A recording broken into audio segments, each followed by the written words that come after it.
The sun hung low over the desert, a burning coin pressed against the horizon. Heat shimmered off the plains in wavering sheets, warping mesquite bushes and the bones of long-dead cattle into mirages.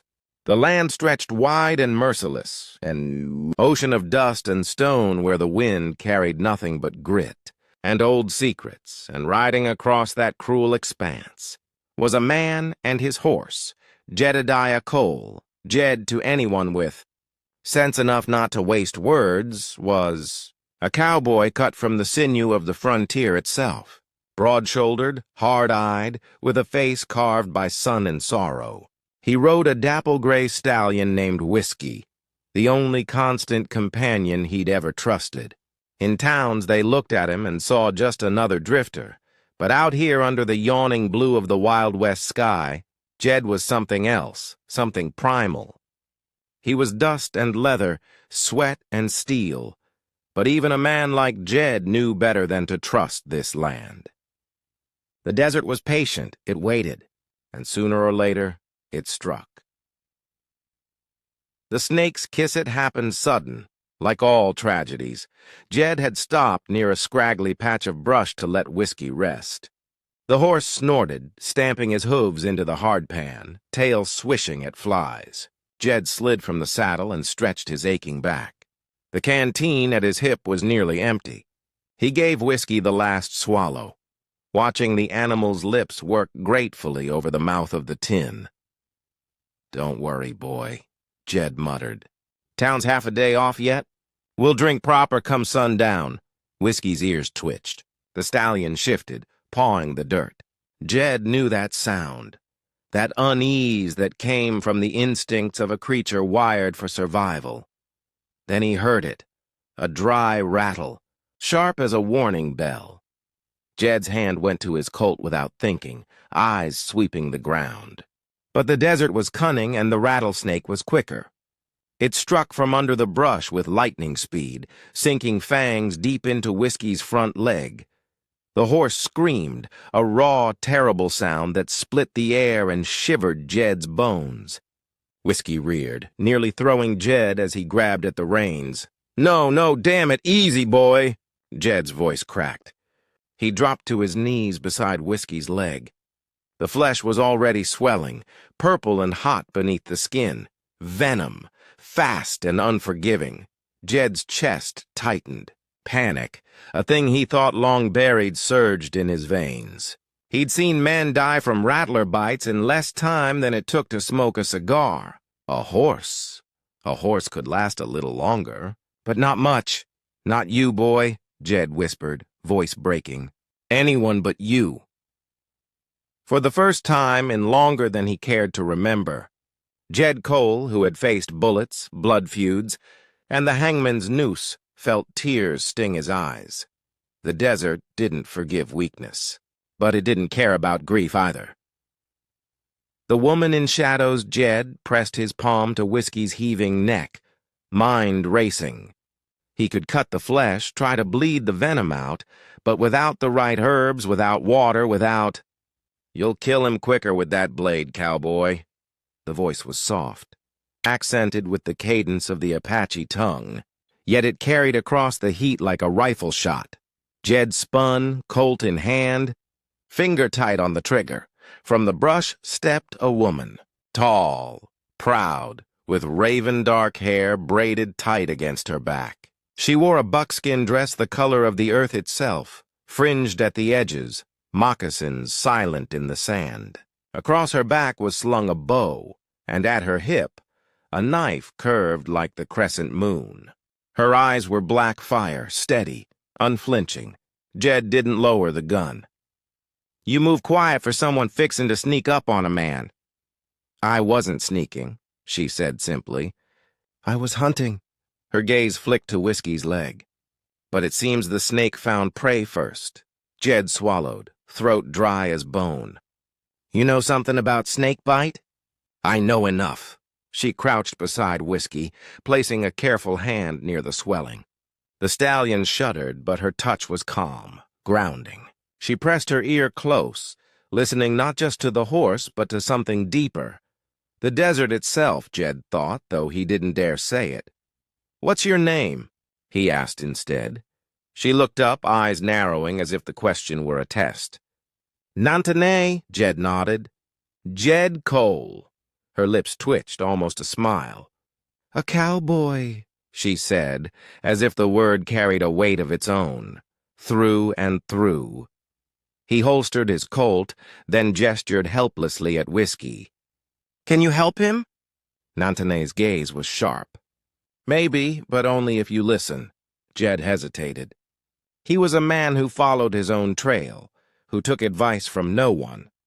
But Whiskey's labored breath was louder than his pride. "Then I'm listening," Jed said. "Venom and fire." The Apache woman moved fast. From a pouch at her waist, she drew a bundle of herbs wrapped in deer hide. She chewed some into a pulp, then pressed it over the bite, binding it with a strip torn from her dress. Jed watched, helpless. That gonna work?" "It will slow the poison." She glanced at the horizon. "But we must ride." "There is water and medicine at my people's camp. Without them, your horse will not see another sunrise." Jed's gut twisted. Trusting an Apache was no small thing.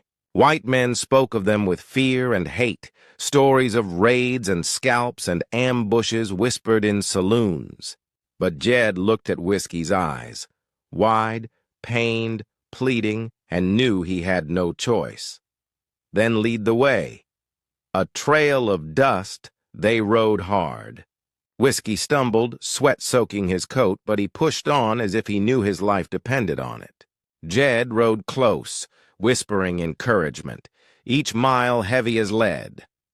The land shifted from barren desert to red stone mesas, shadows growing long as the sun bled out across the sky. Coyotes howled in the distance. Jed risked a glance at Nantanay as she rode. She sat her horse like she'd been born to it, back straight, eyes scanning the land with quiet vigilance. She carried herself like a queen of this wilderness.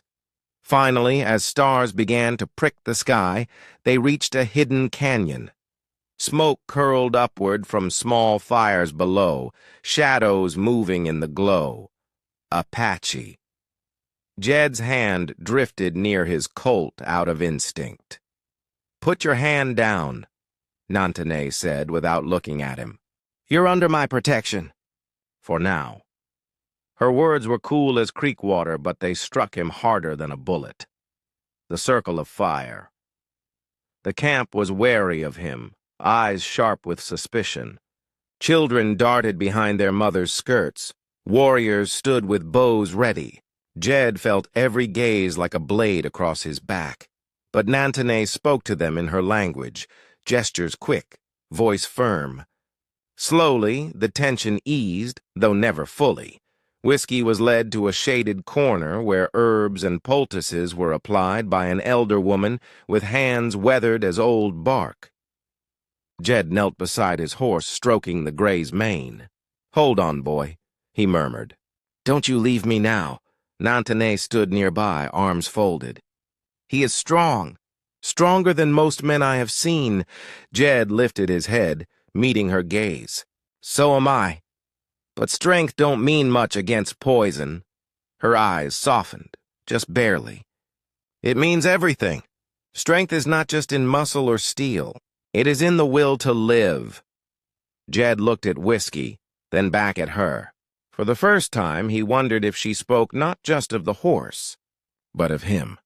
Old wounds that night. As the fire cracked and the desert's chill settled in, Jed sat apart, polishing his Colt. The Apache camp murmured in low voices, drums beating faintly like a heartbeat under the stars. Nantanay approached, carrying a bowl of broth. She set it beside him. "Eat. You will need your strength, too." Jed studied her in the firelight. "Why'd you help me?" "Most Apaches would have left a cowboy for the buzzards." She sat across from him, gaze steady. "Because I have lost enough to snakes. Venom comes in many forms. Not all of it hisses." Her words cut deeper than he expected. He thought of the men he'd killed, the friends he'd buried, the towns he'd left behind. Venom, indeed. Maybe you're right, he muttered. I am. They ate in silence, the fire snapping between them. And though Jed Cole had ridden 1,000 miles alone, for the first time in years, he did not feel entirely lost. The desert woke slowly, painted in pale gold and soft rose as the first light spilled over the red cliffs. Smoke from the dying campfires drifted like ghosts. Coyotes yipped in the distance, chased away by the coming sun. Jed Cole hadn't slept. He sat cross-legged near Whiskey, eyes burning from the long vigil. Every rasp of the horse's breath had scraped across his nerves like sandpaper. Whiskey's leg was still swollen, but the old Apache healer had kept poultices fresh through the night. "Still with me, boy," Jed whispered, stroking the gray's muzzle. The horse's eyes fluttered, tired but alive. That was enough. Nantani appeared from the shadows of dawn, silent as a whisper. She held a clay cup filled with steaming tea that smelled sharp, herbs and something bitter. "Drink," she said, handing it to him. Jed sniffed. "Smells like horse piss."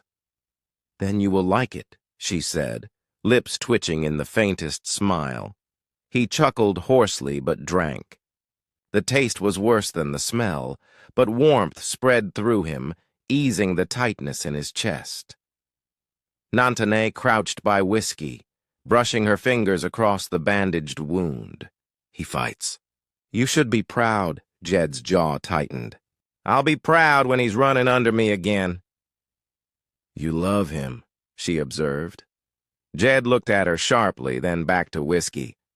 "Only thing worth loving in this world that don't lie, cheat or die too soon." Her gaze lingered on him, thoughtful, unreadable. A sheriff's warning later that morning. Dust rose at the canyon's mouth. The Apache camp tensed, warriors reaching for bows and rifles. Jed shaded his eyes and saw riders approaching. 4 men, their silhouettes sharp against the desert glare. When they drew close, Jed recognized the lead rider, Sheriff Amos Keene. Keene sighed, spitting into the dust. "Didn't think you would. Just remember, you ride with Apaches, the town will call you traitor. You'll find no shelter under my badge." With that, the sheriff mounted up and rode off, his men trailing like shadows. The past comes, knocking that night. The desert burned with silence. Jed sat apart, staring into the flames, his mind tangled with memories he couldn't shake. Clay Maddox, a name that tasted like ash. They'd once robbed a stage together years back, when Jed's soul was darker and his pockets emptier. But Jed had walked away from that life. Maddox never did. Now Maddox was bringing hell to the Apache. And Jed, damned fool that he was sitting in their camp with a half-healed horse and a woman who saw too much. "Your fire burns too loud," Nantane said, stepping into the glow. Jed raised an eyebrow. "Fire don't make noise." "Not that fire." She tapped his chest lightly with a finger. "That one." Jed's laugh was bitter. "Lady, you don't know the half of it. I know enough. You run from your past, but it follows like a hungry wolf." Jed stared at her, then down at the dirt. "Maddox?" Her silence was answer enough. Gunpowder at dawn. The attack came at first light. Whistles split the air, followed by rifle shots cracking against stone. Maddox and his gang, 8 hard-riding devils with bandanas masking their faces, charged into the canyon like wolves into a pen. Apache warriors sprang up, arrows hissing, rifles blazing. The camp erupted into chaos, children screaming, women dragging them to cover, warriors shouting war cries. Jed grabbed his Colt, firing into the dust. One outlaw tumbled from his saddle, but another circled wide, throwing fire onto a lodge. Smoke billowed. Horses shrieked. And then Jed saw him. Clay Maddox. Maddox rode a black stallion, long coat whipping, wide-brimmed hat shadowing a face carved in cruelty. His eyes locked on Jed's through the chaos, and a grin split his face. "Well, if it ain't my old partner?" Maddox bellowed, revolvers flashing. Jed dove behind a rock as bullets sparked off stone. Rage boiled in his gut. He'd known this day would come. Duel in the dust. The canyon became a storm of smoke and gunfire. Jed fought like a man possessed, covering the Apache as best he could. Beside him, Nantane loosed arrows with deadly precision, each shot striking true. But Maddox was cutting through them, his men driving the Apaches back. Whiskey, half-healed but defiant, whinnied in panic. Jed's heart twisted. If the stallion bolted now, the wound would tear open again. Jed broke from cover, charging straight for Maddox. The outlaw king reined in, eyes alight with cruel amusement. "About time, Cole. Let's finish what we started." The canyon seemed to hush. All sound drowned under the weight of their standoff. Guns gleamed in both men's hands, fingers twitching. Then steel sang. Their shots exploded almost as one, fire spitting from muzzles. Jed's shoulder burned as a bullet grazed him. But his own slug ripped through Maddox's thigh. Maddox roared, toppling from his saddle. Jed stalked forward, smoke curling from his Colt. "This ends now." "Clay," the outlaw snarled, blood soaking his leg. "You should have stayed rotten, Jed. But you went soft." "A snake don't change its fangs." Jed's jaw clenched. He thought of whiskey, of Nantane, of the Apache children huddled in fear. He leveled his gun, but Nantane's voice cut sharp. "Enough!" She stepped between them, eyes blazing. "Killing him will not heal the wound. Venom only spreads." Jed's hand trembled on the Colt. He wanted blood. God help him, he did. But slowly, he lowered the gun. A different kind of justice. The Apaches bound Maddox, dragging his cursing form into the dust. His men, scattered and broken, fled into the desert. Jed stood apart, chest heaving, smoke still stinging his nostrils. Nantane came to him, touching his wounded shoulder. "You chose life over death. That is strength." Jed met her gaze, something loosening in him. "I don't feel strong." "You will." Behind them, Whiskey whinnied, standing tall despite the bandaged leg. Jed walked to him, pressing his forehead against the horse's. "Still here, boy," he whispered, voice cracking. "Still here." For the second time in as many days, tears stung Jed's eyes. But these weren't born of despair. The road. Ahead by dusk, the camp was quiet again. The wounded were tended, the fires rebuilt. Maddox, bound and broken, awaited whatever justice the Apache chose. Jed sat beside Nantane at the canyon's edge, watching the sun bleed across the horizon. "What now?" he asked. "You could ride on," she said. "Leave this place as you have left so many before." He was silent. Or she continued, her voice softer. "You could stay. Help rebuild what was broken. Find more than just trails to nowhere." Jed looked at her, then at Whiskey grazing nearby, stubbornly alive. He thought of the children laughing again, of the fire that didn't burn him hollow. For the first time, the road ahead didn't look lonely. He tipped his hat low, a wry smile tugging his lips. "Reckon I could stay a spell." Nantane's smile was small, but it was real, and under the dying light of the Wild West, Jed Cole, cowboy, drifter, sinner, found something he'd thought forever lost: hope.